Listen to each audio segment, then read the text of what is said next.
I would also like to relate a most fantastic and memorable incident that happened in the office regarding Mr. Chui that I witnessed together with other witnesses that I will never forget. It happened in year 2002 at about 2 p.m. afternoon when Miss Pauline Young, Master Wong's assistant, rushed into the main office where Master Wong was doing some work at the computer and I was sitting typing near Master Wong. She looked very frightened and told Master Wong that something was very wrong with Mr. Chui, who was standing very stiff like a statue with eyes closed and not moving at all. Miss Pauline also said that she pushed Mr. Chui a little with her fingers, but Mr. Chui did not respond and did not fall down. Master Wong immediately went to the back office section and I followed, and I saw that Mr. Chui was not breathing as his chest was not moving at all. Mr. Chui's face was very pale, his lips were colorless, and his eyes was tightly shut, the appearance of a corpse. I have seen a dead body before, and I was definitely sure that Mr. Chui was dead. In fact, he was in a very stiff and rigid state. Rigor mortis, the hardening of muscles and joints of a dead person. Frankly speaking, I was very frightened. Imagine that someone dies in your office and you are there. However, Master Wong was very calm and asked someone to push a deck chair nearer so that he can lower the body onto it. Master Wong, together with Dr. Ho on each end, carried Mr. Chui and laid him down on the leisure chair. I noticed that Mr. Chui was like a rigid statue as described, and also heard Dr. Ho remarked that Mr. Chui was very heavy, dead weight, even though Mr. Chui was small and thin in size. After putting the body of Mr. Chui onto the deck chair, Master Wong started to teach Chi Synergy and did healing with Miss Prit Chu and Dr. Ho and not bothered about Mr. Chui. I was very worried and frightened, but seeing Master Wong seem so calm and confident, I also went back to work in my typing. Later, Master Wong came out and went to his place at the computer and carried out whatever he was doing. About an hour later, I heard a voice calling, Master Wong, Master Wong, many times from the direction of the back training room. The voice was very loud and insistent, but Master Wong did not respond at all until for quite a while before he went inside to the back office section. I also followed inside and noticed that Mr. Chui was still not breathing and his face color was dull and gray. The loud voice was not from Mr. Chui's but near him, and everybody could not see anybody, but everybody could hear the voice loud and crystal clear.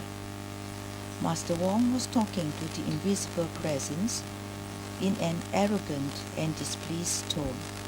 What do you want? Then the invisible being repeated a number of times, I am doing healing. I am doing healing. Master Wong replied displeasingly, carry on healing, not happy to be disturbed by what we could not see, but I supposed he could see because they were carrying out a conversation at eye level. Then the voice added, I am doing healing of our Lord. And Master Wong went to attend to Miss Big Chu and Datuk Ho, and later went back to his computer at the front office. About 2 hours later, the voice called, Master Wong, many times, very loud and clear, before Master Wong went to the back office section and asked, I am here, what do you want? And the voice said, I need you around me. Then Master Wong called Miss Pauline to bring a chair and sat beside Mr. Chui on his side. Within a few seconds, I saw Master Wong certainly put up his hands horizontally, not touching Mr. Chui, but pointing at him. All of us were watching intently and saw Mr. Chui's chest certainly came up, and we heard a loud sound of sucking in air, and Mr. Chui kept on breathing after that. Master Wong waited, and within a minute another voice, soft and gentle, unlike the loud voice, asking, Can I come back? Again from empty air, but all of us could hear it clearly. Master Wong clapped his hands and said, Yes, you can come back. A few minutes passed by before the voice asked, Can I get up? And Master Wong replied, clapping his hands again, Yes, you can get up. After a short while, the voice said, I can't get up. And Master Wong replied, Realign and readjust yourself and then get up. After that, Master Wong left to the front office to his computer. After quite some time, I saw Miss Pauline rushed in, blurting out, Mr. Chuya, unable to pronounce properly, as she was in a very frightened state. I heard Master Wong told Miss Pauline not to disturb Mr. Chui and let him readjust and realign himself, but Miss Pauline finally managed to say that Chui got up. Master Wong immediately went to the back office section, and I also followed and found Mr. Chui looking well and good and asked him, Are you okay? Which Mr. Chui replied, Yes. And again Master Wong asked, Can you drive? Which Mr. Chui said, Yes. And Master Wong told Mr. Chui to go home. After Mr. Chui left, I heard Dr. Ho said to Master Wong, My uncle died. God gave him a new lease of life, to which Master Wong just smiled and did not say anything. To me, witnessing the above unbelievable and remarkable incident of Master Wong's ability to bring back Mr. Chui from death was beyond belief. But it happened in front of all of us. But Master Wong treated the whole episode like a normal, everyday affair.